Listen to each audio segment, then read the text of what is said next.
Avant de commencer, abonnez-vous à Atlas Stratégique pour comprendre les grandes dynamiques du monde. À chaque crise économique, une question revient. Qui s'en sort vraiment? Est-ce les diplômés, les investisseurs ou ceux qui ont des compétences concrètes? Car l'histoire montre une chose, toutes les compétences ne se valent pas en période de crise. Certaines disparaissent, d'autres deviennent essentielles. Dans cette vidéo, nous allons voir quelles compétences résistent aux crises, pourquoi certaines survivent toujours et comment s'adapter intelligemment, sans peur, sans exagération, juste une analyse stratégique. Commençons.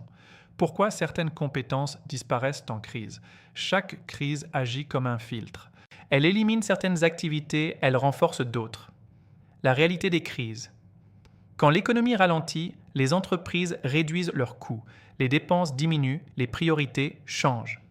Les compétences les plus vulnérables. Certaines compétences deviennent moins utiles, dépendantes d'un système fragile trop spécialisé ou facilement remplaçable. Le facteur clé, la dépendance. Plus une compétence dépend d'un contexte précis, d'une économie stable, plus elle est vulnérable. Conclusion. Chapitre 1. Une crise ne détruit pas tout, mais elle sélectionne les compétences qui survivent à chaque crise. Après avoir compris que certaines compétences disparaissent sous la pression économique, une autre réalité apparaît. Certaines ne disparaissent de jamais. Pourquoi? Parce qu'elles répondent à des besoins fondamentaux. 1. Produire.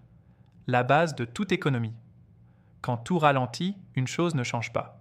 Les besoins essentiels restent se nourrir, se loger, se vêtir. Les compétences liées à la production deviennent donc cruciales. Agriculture, artisanat, fabrication. Même en crise, ces activités continuent. 2. Réparer. La valeur de la durabilité. En période de difficulté, les gens achètent moins mais réparent plus. Cela crée une forte demande pour mécanique électronique maintenance. Réparer devient plus rentable que remplacer. 3. S'adapter. La compétence invisible. Une des compétences les plus puissantes est souvent sous-estimée. La capacité d'adaptation. Dans un environnement instable, ceux qui s'ajustent, survivent, changer de stratégie, apprendre rapidement se repositionner. 4. Comprendre les systèmes. Certaines personnes ont un avantage clé. Elles comprennent comment fonctionne l'économie flux d'argent, marché, opportunité. Cela leur permet d'anticiper, de s'ajuster avant les autres. 5. Créer de la valeur réelle. En période de crise, les illusions disparaissent, seules les compétences utiles restent. Créer de la valeur devient essentiel. Résoudre un problème, répondre à un besoin réel. 6. Gérer et optimiser. Quand les ressources deviennent limitées, la gestion devient stratégique. Organisation, optimisation, efficacité. 7. Communiquer et négocier. Même en crise, les relations restent essentielles. Négocier, convaincre, collaborer. Ces compétences ouvrent des opportunités. Conclusion du chapitre. Ainsi, ce chapitre révèle une vérité essentielle. Ce ne sont pas les diplômes qui survivent, mais les compétences utiles. Produire, réparer, s'adapter, comprendre, créer, gérer, communiquer, ce sont elles qui traversent les crises. Et c'est précisément ce qui va nous amener à la prochaine question. Quelles compétences deviennent dominantes quand tout bascule? Les gagnants des crises. Qui tire vraiment son épingle du jeu? Après avoir identifié les compétences qui survivent, une autre question essentielle se pose. Qui sort réellement gagnant des crises économiques? Car oui, toutes les crises ne produisent pas que des perdants, une réalité souvent ignorée. Dans chaque crise, certains acteurs s'adaptent plus vite, comprennent mieux les dynamiques, prennent des décisions stratégiques, et ce sont eux qui créent des opportunités. Profil 1, ceux qui comprennent les cycles. Les gagnants ne réagissent pas au hasard. Ils comprennent que les crises sont cycliques, expansion, ralentissement, reprise. Grâce à cette lecture, ils anticipent au lieu de subir. Profil 2, ceux qui contrôlent leurs ressources. En période de crise, la dépendance devient un risque. Les gagnants cherchant à sécuriser leurs ressources, réduire leur dépendance. Garder une marge de manœuvre.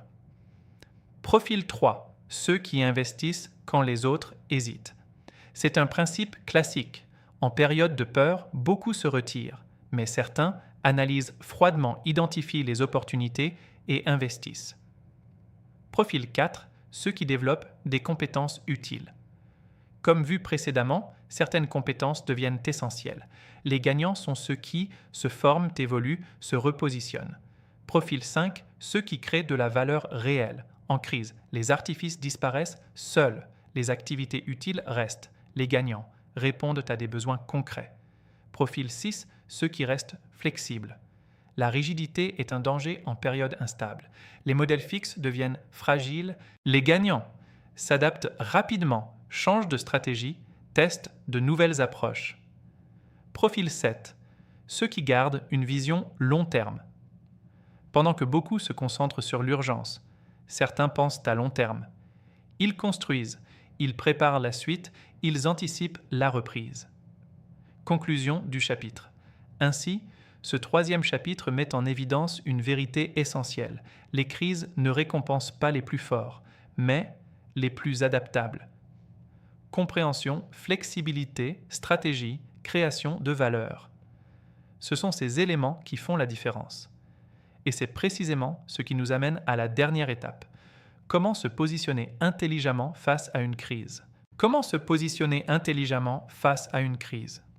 Après avoir compris quelles compétences survivent et qui sont les gagnants des crises, une question devient essentielle. Comment se préparer concrètement? Car comprendre, c'est une chose. Agir en est une autre. 1. Sortir de la dépendance. La première erreur en période de crise. Dépendre d'un seul système, un seul revenu, une seule compétence, un seul environnement. Les profils résilients cherchent à diversifier, sécuriser, réduire les risques. 2. Développer des compétences transférables. Certaines compétences fonctionnent partout.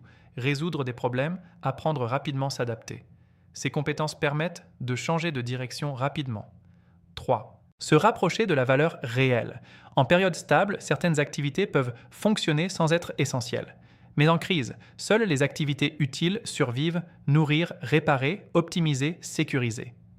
4. Garder une vision stratégique. Beaucoup réagissent à court terme. Peur, stress, décisions impulsives. Les profils les plus solides, analysent, prennent du recul, agissent avec méthode. 5. Créer des options. La sécurité ne vient pas de la stabilité. Elle vient des options, plusieurs sources de revenus, plusieurs compétences, plusieurs opportunités. 6. Investir dans sa capacité d'adaptation. Le monde change rapidement. Les modèles évoluent. Les règles changent. La meilleure protection. Devenir adaptable. Conclusion du chapitre. Ainsi, ce chapitre montre une chose essentielle. On ne contrôle pas les crises, mais on peut contrôler sa position. Moins dépendant, plus adaptable, plus stratégique. Conclusion finale, ultra puissante. Alors, que retenir de tout cela? À chaque crise, le même phénomène se produit. Certains perdent pied, d'autres s'adaptent et quelques-uns avancent. Ce n'est pas une question de chance. C'est une question de position. Depuis le début, une idée se confirme. Les crises ne détruisent pas tout. Elles révèlent. Elles révèlent les fragilités, elles révèlent les illusions, elles révèlent les dépendances. Mais elles révèlent aussi les forces, les compétences réelles, les stratégies solides. Ce que beaucoup perçoivent comme un effondrement est souvent une transformation. Un système change, un équilibre évolue, des règles se modifient. Et dans ce mouvement, certains modèles disparaissent parce qu'ils ne sont plus adaptés, pendant que d'autres émergent, parce qu'ils répondent à la réalité. La vraie différence ne se fait pas sur ce que vous avez aujourd'hui, mais sur votre capacité à évoluer, car dans un monde stable, la spécialisation peut suffire, mais dans un monde instable, seule l'adaptation compte. C'est pourquoi les gagnants des crises ne sont pas les plus riches, les plus diplômés ou les plus puissants, mais les plus flexibles, les plus lucides, les plus stratégiques. Ceux qui comprennent que le changement n'est pas un danger, c'est une opportunité de se repositionner, apprendre, construire autrement, et surtout de prendre une longueur d'avance. Car pendant que certains attendent que tout redevienne comme avant, d'autres construisent ce qui viendra après, et c'est exactement là que tout se joue. La question n'est donc pas « y aura-t-il une crise ?», mais « comment allez-vous y répondre ? Subir ou s'adapter ? Attendre ou anticiper ? Rester dépendant ou devenir stratégique? Parce qu'au final, une crise ne définit pas votre avenir, votre réaction, oui, c'est exactement l'objectif d'Atlas stratégique. Comprendre les dynamiques, anticiper les changements, garder une vision claire, Hackett ou trop.